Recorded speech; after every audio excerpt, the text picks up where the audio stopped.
koom-koomu Sénégal. alors à part Ousmane Sonko Bassirou Diomaye Faye aussi mi ngi doxal am na cëru rëy yoo xam ne moom moo ko yor muy cëru président de la République naka nga évaluer taxawaayam ba ñu ko falee léegi ak li mu fi jot a def. waaw Diomaye moom vraiment man awma lu bari lu ma koy wax. da ngeen koy épargner wala da ngeen amul. non épargner ma ko sax c'est que c'est quelqu'un de très poli que j'admire moom man ak moom xamante nañ mais vraiment nit ku yaru la. waaw nit ku ma jox cër la ku ma sopp la quoi ci caractère am Diomaye même boo àndul ak moom sax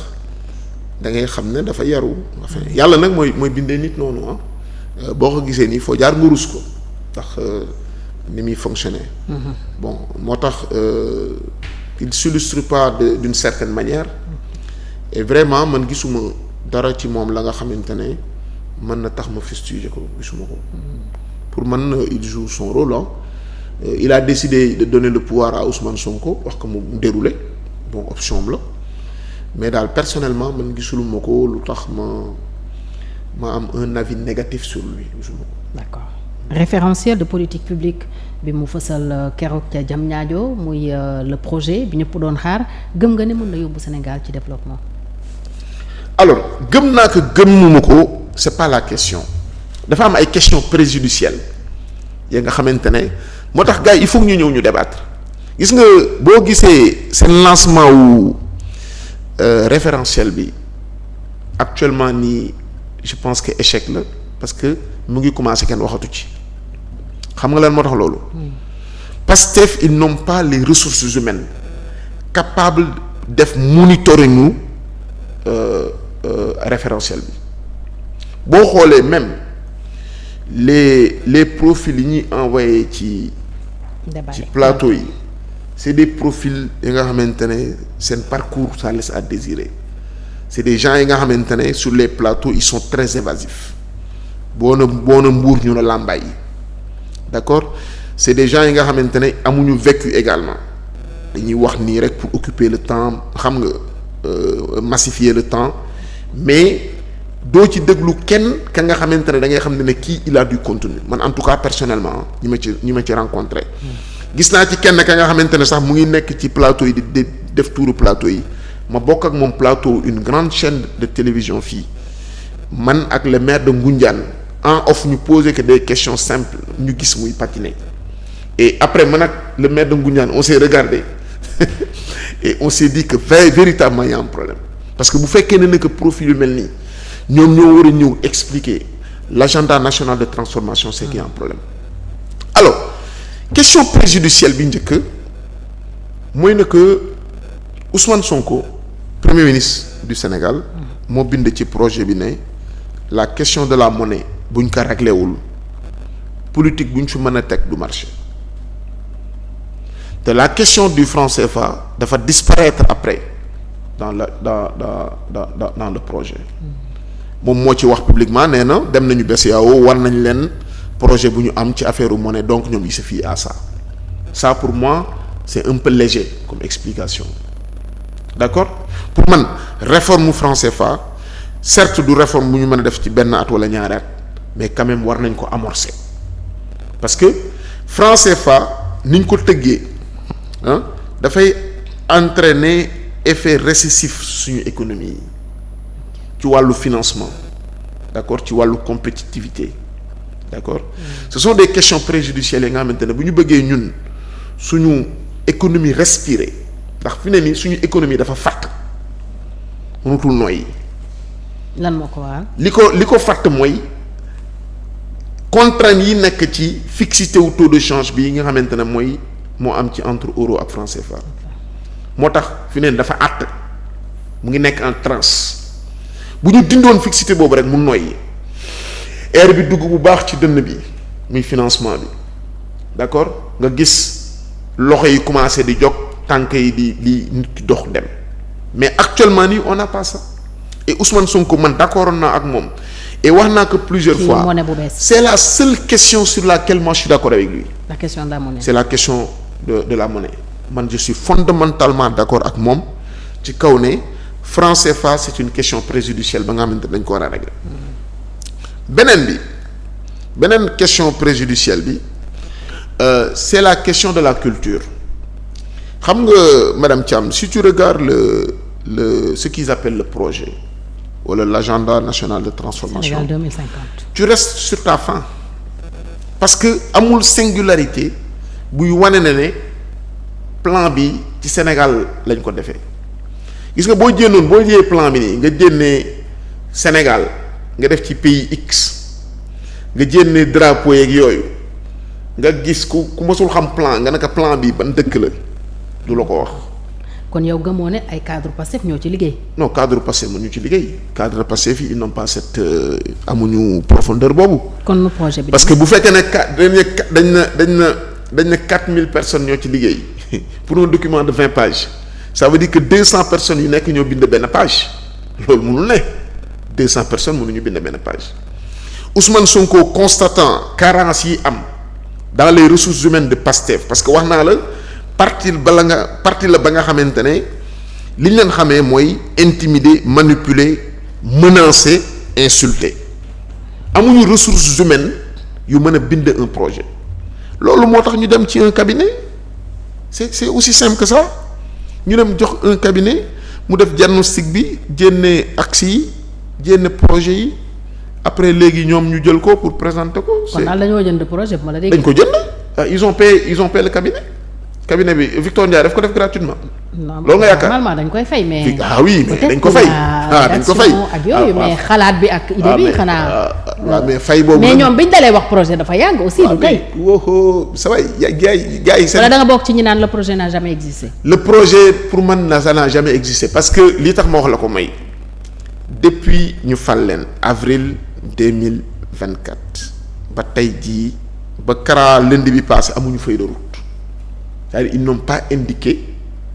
ban orientation la ñu bëgg a jox Sénégal ci domaine yépp amuñu ko loolu aussi ñàkk projet moo tax aussi Ousmane Sonko deful déclaration de politique générale moo tax mu naan wuy bu assemblée dafa am problème créer toujours comme ni mu ko waxee moom moo ko wax jam ñaajo nee na yu bari da doon tappale parce que c'était une stratégie pour moom boobu aussi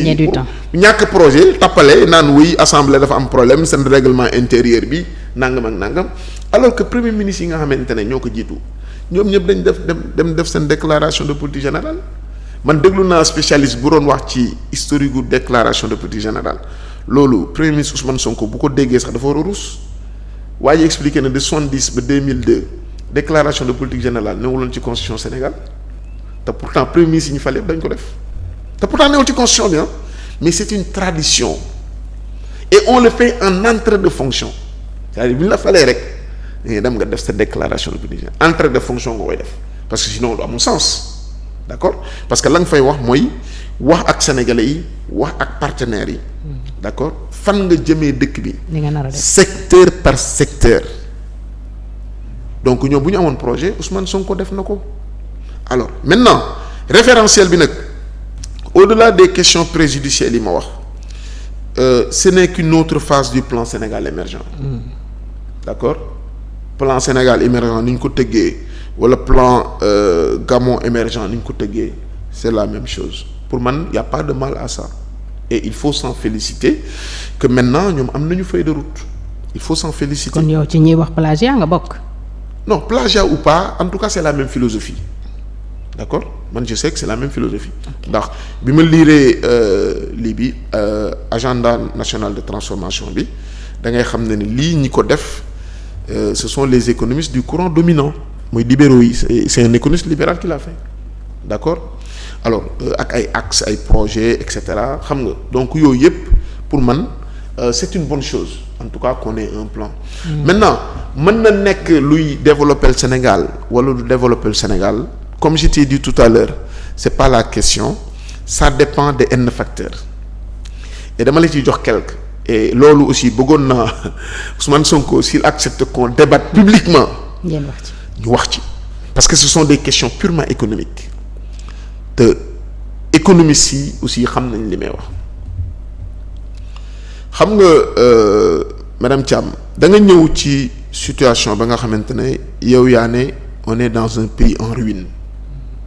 d'accord toujours pour noircir et loolu c'est pas que Ousmane Sonko à sa décharge